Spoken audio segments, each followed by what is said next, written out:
Aujourd'hui, je fais une petite capsule pour vous résumer un petit peu comment ça s'est passé dans l'immobilier en 2021 chez nous, particulièrement dans la région de Québec et les alentours. On vous donne tous les chiffres tout de suite après ceci.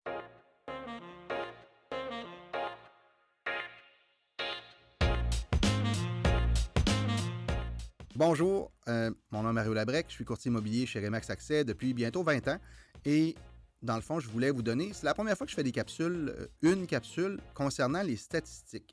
Les statistiques de vente au niveau vraiment région de Québec et les alentours, là, on comprend Rive-Sud, Rive-Nord, ça inclut en partie aussi une partie de Port-Neuf qui est là-dedans et tout ce qui est région de Québec et comme on parle là, au niveau de la Rive-Sud. Lévis, c'est vraiment région métropolitaine de Québec. Les ventes totales des maisons dans la région de Québec en 2020 étaient de 10 622. Imaginez, en 2021, on a eu une baisse de 4% des ventes totales. Mais ça, vite comme ça, c'est pas mal dû aux inscriptions qui sont pas mal moins nombreuses. Elles sont à moins 43% des inscriptions en vigueur versus 2020. Donc, on a 43% moins d'inscriptions en 2021 qu'on en avait en 2020. Ça peut expliquer la baisse du nombre de ventes totales. Écoutez, 43% de moins, là, vite comme ça, c'était en 2020, 5392 inscriptions.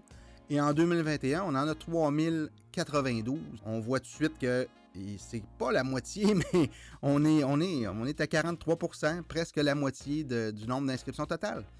Les nouvelles inscriptions, donc celles qui sont apparues en 2020, qui sont apparues en 2021. Donc, pas des anciennes inscriptions, mais des nouvelles inscriptions. On est à moins 5%. En 2020, on était à 12 167 nouvelles inscriptions. Et en 2021, on a baissé de 5% à 11 566 nouvelles inscriptions. Le volume de vente, celui-là, le volume de vente, c'est le chiffre d'affaires total a quand même augmenté de 7%. Et là, je ne donne pas le chiffre parce que c'est en millions, je pense que c'est plus gros que ça pas mal, là, mais ça ne donne rien de donner le chiffre. Là. C'est vraiment une augmentation du volume des ventes de 7%. On va y aller avec les catégories. On va parler des unifamiliales, on va parler des copropriétés, puis une petite affaire des plex parce que c'est dans les stats, au moins avoir les chiffres qu'on a un peu. Quand on parle d'unifamiliales, c'est des maisons, la plupart du marché, c'est des maisons unifamiliales. Et je vous dirais que c'est principalement ce que les courtiers vendent en majorité. Donc, une maison unifamiliale, les ventes ont baissé de 15%. 15% de moins de ventes parce qu'il y a moins d'inscriptions. Donc, ça veut dire que je vous dirais qu'il y a autant, sinon plus d'acheteurs, mais le fait qu'il y a moins de ventes et il y a moins d'inscriptions, ben ça fait augmenter naturellement le prix. Donc, les en vigueur, c'est ceux qui sont présentement en vente. Ça veut dire qu'on se reporte à 2020 ou à 2021. Il y a une baisse de 51% pour les propriétés en vigueur. En 2020, il y avait 3024 maisons propriétés en vigueur. Et en 2021, on en a 1492 à l'heure qu'il est. Ben, pas à l'heure qu'il est, mais en 2021. Donc, on voit tout de suite là, le 51%, moins de la moitié d'inscriptions en vigueur dans l'unifamilial dans la région de Québec. Personnellement, là, je pense que c'est peut-être pas du jamais vu, mais ça ne doit pas être loin d'être du jamais vu, ça là. Le prix médian, donc le prix médian des ventes d'unifamilial, chaque unifamilial, là, on fait une moyenne. C'est pas une moyenne, c'est plus compliqué que ça le calcul, mais on prend le prix médian. Si jamais vous voulez avoir des informations sur comment calculer le prix médian, je pourrais vous donner l'information. Mais le prix médian en 2020 était de 270 000 versus en 2021 qu'il est de 311 000. Une augmentation de 15% par rapport à l'année dernière. On parle d'une maison de 300 000 à 15%. On parle de 45 000 d'augmentation dans l'espace d'une année. Ça, c'est le prix médian. C'est pas de la petite chose, c'est quand même un bond important. Si la tendance se maintient, et ça va aller en augmentant encore, peut-être pas de 15% dans l'année qui vient, je pense pas qu'on va suivre cette année-là, parce qu'il faut dire que 2020 était quand même une année exceptionnelle déjà. Et là, il y a beaucoup de chiffres qui battent encore 2020 en 2021. Je pense pas qu'on va voir en 2022 battre les chiffres de 2021. Ça serait très étonnant. Fait que, bien qu'on disait ça l'année dernière aussi, là, mais je pense pas qu'on va battre les chiffres de 2021. Sur 5 ans, dans l'unifamilial, la valeur du prix médian des maisons, là, elle a augmenté de 25 sur 5 ans. C'est quand même une bonne statistique à avoir, parce que quand même, on voit qu'on a augmenté de 15 l'année dernière, puis c'était sensiblement la même chose l'année d'avant, puis on a une moyenne sur 5 ans de 25 c'est quand même très bon pour le marché. Donc, s'il y a des vendeurs qui hésitent encore à mettre leur propriété en vente, écoutez, appelez-nous, faites-nous signe quelque part, parce que le temps, il est grand temps de mettre en vente. C'est officiellement le temps, vu que les statistiques, on prévoit pour l'année prochaine, là, pas une baisse, mais quand même une baisse par rapport à cette année au niveau de l'augmentation. Fait que c'est sûr que ça n'augmentera pas d'un autre 15 l'année prochaine, là, à moins de vraiment de bonnes surprises. Là. Mais je ne crois pas que ça va augmenter du même montant. Puis j'ai des chiffres aussi là, que je vais vous donner en plus, là, qui appuient un petit peu ce que je suis en train de vous dire. Les délais de vente, on parle là, vous mettez votre propriété en vente, la moyenne du délai de vente que les propriétés se vendent en unifamilial 2020 et 2021, là, écoutez, en 2020, on avait un 113 jours de moyenne de délai de vente pour les propriétés.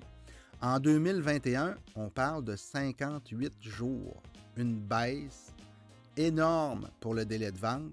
C'est vraiment très intéressant pour les gens qui deviennent un peu plus pressés à ce temps-ci de l'année, là, qui voudraient faire un move rapidement pour, je sais pas moi, la fin des classes ou juin, juillet à août. Là, il faut penser justement à faire le move parce que ça va très vite le marché. Les copropriétés, eux, 21% d'augmentation des ventes. C'est pas rien non plus, là. Les copropriétés, il s'en est vendu 21% de plus en 2021 qu'en 2020. On parle là, des chiffres de 2614 copropriétés qui se sont vendues en 2020 versus 3166 en 2021. Donc, vous comprenez que le marché est très bon également pour les copropriétés. Je pense que c'est un marché, encore là, des gens qui voudraient faire un move, qui veulent penser quitter le condo pour s'en aller peut-être en résidence unifamiliale. Ben, ça serait le temps de le faire présentement pour mettre sur le marché votre condo puis aller chercher le maximum. Il y en a qui vont dire, ben oui, on va chercher le maximum, on va payer le maximum. Ben, il faut être patient puis il faut pas être peureux dans le temps. Il faut vraiment, quand on passe en mode acheteur, souvent, ce qui va se passer, c'est qu'on va prendre peut-être un petit peu plus large notre recherche. Puis effectivement, de ce temps-ci, là, je vous dirais que quand il y a une propriété qui sort, il faut être rapide, il faut aller vraiment tout de suite au but. Puis généralement, là, le prix, il faut foncer dans le prix pour obtenir la maison. Fait que si vous avez le maximum pour votre copropriété et qu'on va chercher une nouvelle propriété unifamiliale, exemple, ben je pense au final que le résultat va être semblable pour vous parce que si vous dépensez, exemple, je sais pas moi, partir d'un condo, s'en aller en résidence unifamiliale, mettons que ça coûte 50 000 de différence, bien, que ce soit 50 000 sur 350 ou 50 000 sur 200, vite comme ça, il va y avoir 50 000 de différence au niveau rapport du prix directement. Là. Fait que le 50 000 va rester pareil, que ce soit l'année prochaine ou cette année, mais par contre, ce que vous avez l'avantage, c'est peut-être d'aller chercher le maximum et probablement aussi avec le moins de conditions possible dans votre offre d'achat.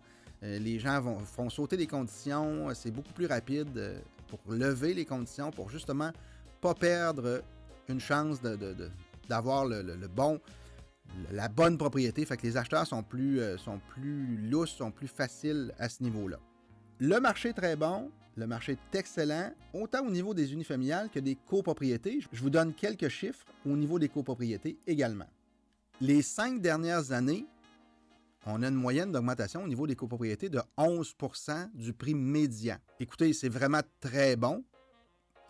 Moi, je me souviens, il y a quelques années, les copropriétés, les gens disaient « ça va tomber, ça n'en vendra plus, ça va tomber le prix ».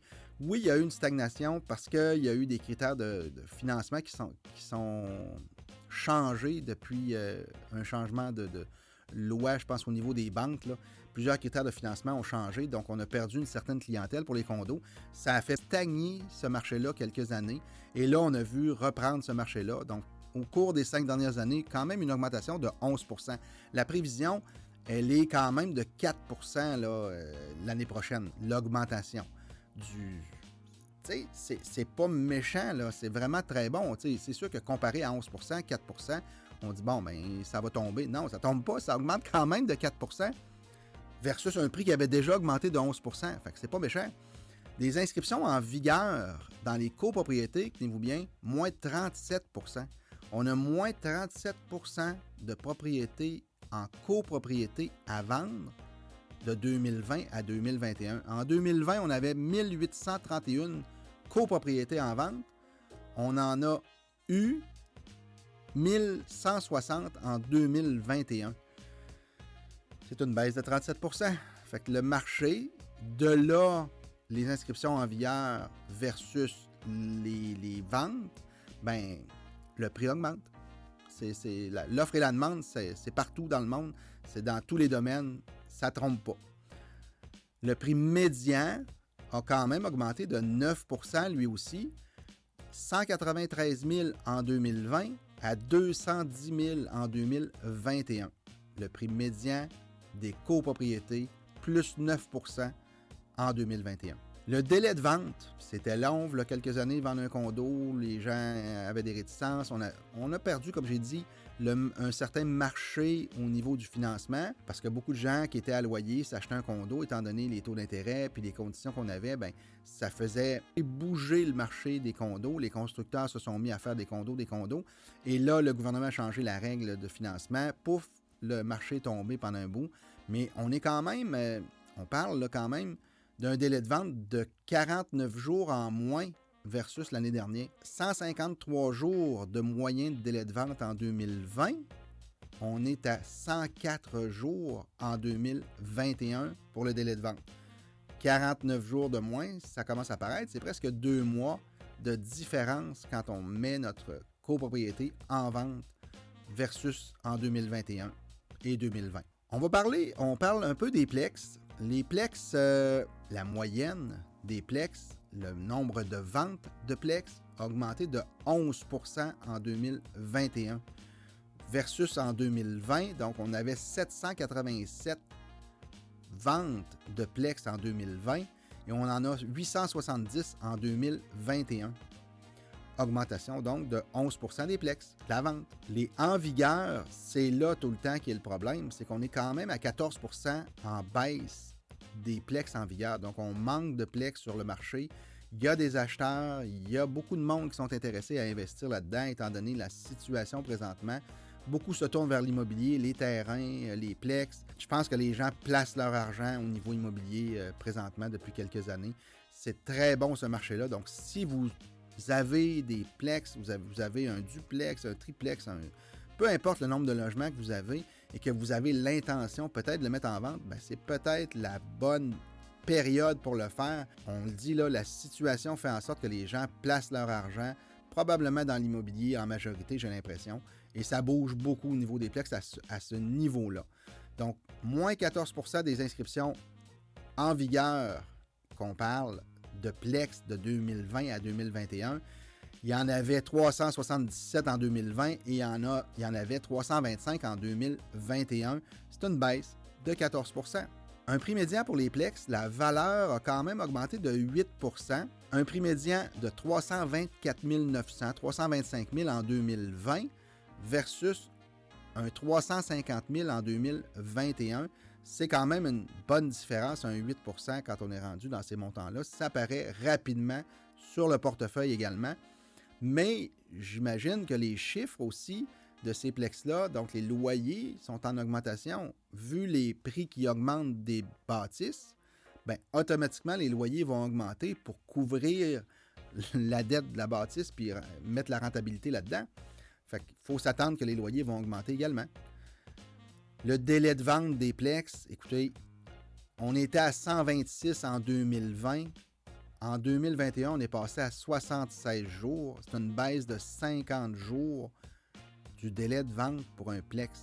C'est pas long quand même, 50 jours. Vous mettez en vente la propriété avec un courtier, 50 jours de moins cette année pour le vendre que versus l'année passée.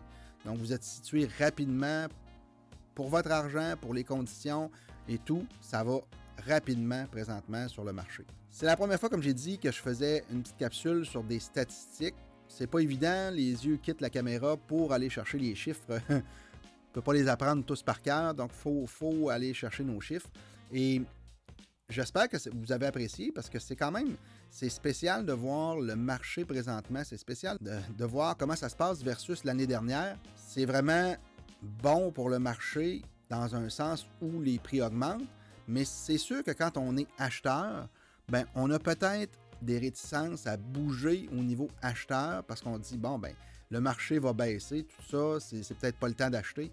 Je pense que c'est pas le cas dans la région de Québec. Il peut y avoir des régions où il va y avoir des problèmes à un moment donné, peut-être. J'explique souvent à des clients que le marché de Québec est particulier. Les gens, les travailleurs de Québec, les gens qui achètent, sont souvent des personnes, des fonctionnaires, des compagnies, des très grosses compagnies qui vont garder leurs employés, qui ont des stabilités, qui ont des conditions très bonnes au niveau de l'employé.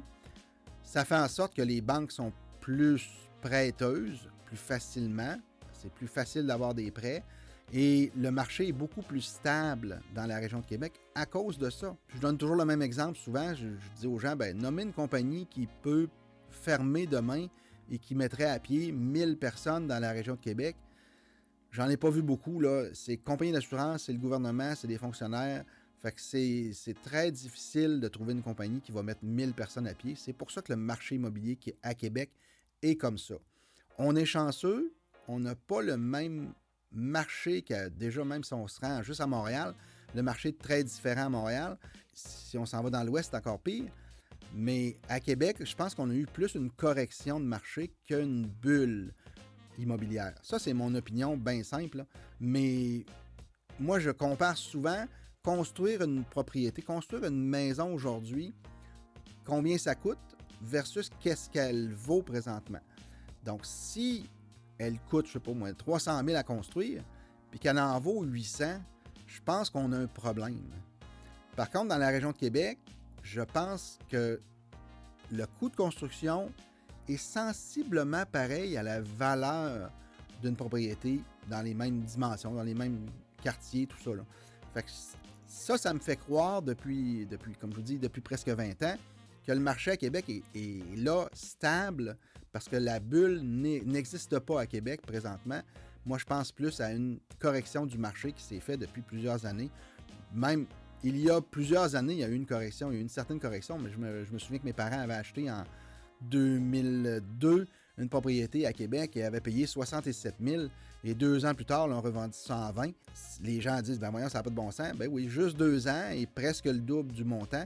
C'est une correction de marché parce que acheter en 2002 une maison dans un quartier résidentiel à Québec à 67 000, c'était pas normal d'acheter ça dans ces prix-là en 2002.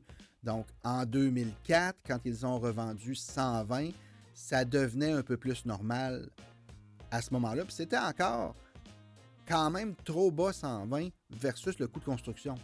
Donc, aujourd'hui, un coût de construction, comme j'ai dit, mettons 300 000 pour une maison et la valeur est à peu près de 300 000, on ne peut pas vraiment se tromper. Il faut que ça vale au moins la valeur du coût de construction. C'est sûr que c'est pas toujours la réalité. Le coût de construction ne vaut pas nécessairement la valeur marchande. Il faut faire attention, mais règle générale, les maisons standards dans un quartier résidentiel, ça s'applique dans ma tête.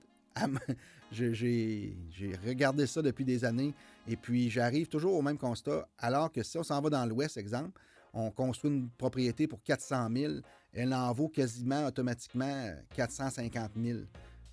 Pourtant, elle a coûté 400 000. Et là, je pense qu'on a des problèmes. Québec, on n'a pas ces problèmes-là, on est chanceux. Donc, j'espère que vous avez aimé cette petite capsule-là. C'est sûr que c'est pas toujours évident à comprendre tous les chiffres et tout ça, mais si jamais vous avez besoin d'explications, vous voulez en savoir un petit peu plus, gênez-vous pas, appelez-moi, faites-moi signe, je suis là pour ça. Ça me fait plaisir de vous donner de l'information comme ça. J'aimerais ça d'en faire un peu plus souvent. Il faut juste que j'aille un peu plus de temps, puis c'est de la préparation, c'est du montage et tout ça, mais j'aime ça faire ça également. Les chiffres sont bons, les chiffres sont le fun à entendre, puis ça peut peut-être inciter des gens à passer à l'action, soit pour acheter ou pour vendre, ben, en sachant un peu le marché, en connaissant les chiffres du marché, qu'est-ce qui s'en vient dans les prochaines années, ben, c'est le fun d'être capable de prendre de bonnes décisions. Puis si vous n'êtes pas certain de quelque chose à ce niveau-là, ben, n'hésitez pas, ça ne coûte rien de nous appeler, ça ne coûte rien de vous informer. On va se faire un plaisir de vous donner l'information. Si vous êtes sur YouTube et que vous me regardez présentement, ça serait le fun. Vous abonner, activer la petite cloche. Ça fait paraître la chaîne, ça fait sortir la chaîne de certains critères quand les gens font des recherches. Et ça m'aide également à m'encourager à faire des capsules, à faire des petits vidéos de ce type-là. Donc, on s'abonne, on active la petite cloche et ça fait super bien dans mes statistiques, puis je suis content de ça, puis de voir, parce que c'est de cette façon-là qu'on voit si les gens écoutent, si les gens apprécient le contenu. Donc, s'il y a des questions, pas plus loin que le téléphone ou un courriel, ou peu importe, dans les commentaires, c'est pas un problème. Merci beaucoup et bonne journée!